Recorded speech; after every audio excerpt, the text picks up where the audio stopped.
সংগঠন জমিয়ত উলামা ইসলাম বাংলাদেশের উদ্যোগে গাজায় অব্যাহত গণহত্যা, ভারতে বিতর্কিত বিল পাস এবং সেখানকার মুসলিম অধিকার খর্ব করার প্রতিবাদে আয়োজিত অধ্যকার এই মিছিল পূর্ব বিক্ষোভ সমাবেশের সম্মানিত সভাপতি, বিজ্ঞ রাজনীতিবিদ, দলের সম্মানিত সহ সভাপতি মাওলানা আব্দুর রব ইউসুফী দামাত বারাকাতুহুম, উপস্থিত দলের সর্বস্তরের নেতৃবৃন্দ, আমার সাথী বন্ধুগণ, মিডিয়ার সাংবাদিক বন্ধুগণ, আমরা সর্বপ্রথম মহান রব্বুল আলামিনের শুকরিয়া আদায় করছি, যিনি মজলুমদের প্রতি সংহতি প্রকাশ করতে গিয়ে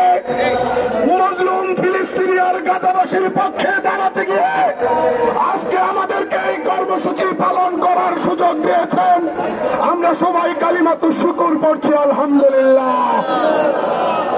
সাথী ও বন্ধুগণ, আপনারা অবগত আছেন গত 18 মার্চ হামাসের সঙ্গে যুদ্ধবিরতির চুক্তি সই করে ইসরায়েল এই চুক্তি ভঙ্গ করেছে।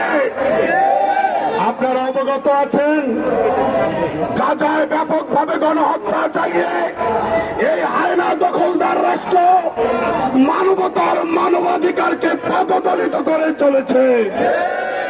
আজকে আপনারা অবগত আছেন বিগত 6 সপ্তাহ ধরে ফিলিস্তিনের সীমানায় কোন সহায়তা সামগ্রী ঢুকতে দেওয়া হচ্ছে না। আপনারা অবগত আছেন গত 1 মাসে 5 লক্ষ গাজাবাসী বাস্তুচ্যুত হয়েছে। বোঝা যায় এই মুহূর্তে সারা দুনিয়ার জন্য ইসরায়েল একটি বিস্ফোরা। বলেন, ইসরায়েল একটি বিস্ফোরা। সারা দুনিয়ার জন্য ইসরায়েল বিস্ফোরা। অপারেশন করতেই হবে, এই বিস্ফোরাকে নির্মূল করতেই হবে। এই পৃথিবীতে যদি সভ্যতা প্রতিষ্ঠা করতে হয়, মানবতাকে সুরক্ষা দিতে হয়, ইসরায়েলকে কুটে চেপে ধরার কোন বিকল্প নাই।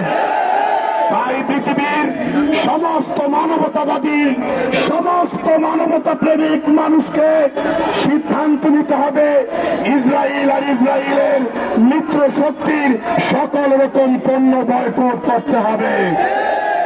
এই পণ্য বর্জন আন্দোলনকে আমরা আরো জোরদার করতে চাই। বাংলাদেশ মুসলিম সংখ্যাগরিষ্ঠ দেশ। এদেশের মার্কেটে, এদেশের দোকানে, এদেশের বাজারে ইসরায়েল এবং তার মিত্র শক্তির কোন পণ্য চলতে পারে না। এই আন্দোলনকে জোরদার করার জন্য, এই আন্দোলনকে শক্তিশালী করবার জন্য আপনারা সবাই রাজি আছেন তো? সবাই আল্লাহকে হাত দেখান।